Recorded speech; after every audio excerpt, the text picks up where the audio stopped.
ఏలేవాడు, డబ్బులు ఉన్నవాడు, business man. ఆయనకి చాలా లక్షల కోట్ల రూపాయల డాలర్స్ ఉన్నాయి. ఆయనకి ఏదైనా చేయగలడు ఆయన.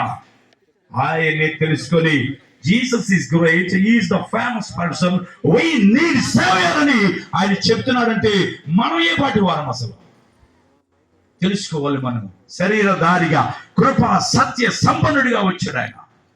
కృప అంటే ఏమిటి? What is the meaning of grace? కృప అంటే ఏమిటి మనం ఆలోచిస్తే, కృప అనగా మనం గమనిస్తే కదా, ఒక యజమాని ఉన్నాడు. జాగ్రత్తగా నేను ఈ ఉపమానం చెప్తాను మీకు అర్థమయ్యేటట్టుగా. ఒక యజమానుడు ఉన్నాడు.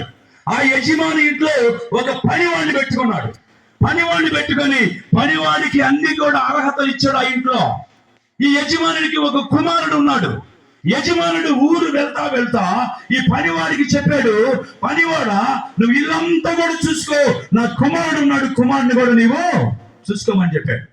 చెప్పి ఆయన ఊరు వెళ్ళిపోయాడు. ఆయన ఊరు వెళ్ళిపోయిన తర్వాత ఈ పనివాడికి ఒక దురుద్దేశం వచ్చింది. ఆ పనివాడు ఆలోచించాడు, ఎంతకాలం నేను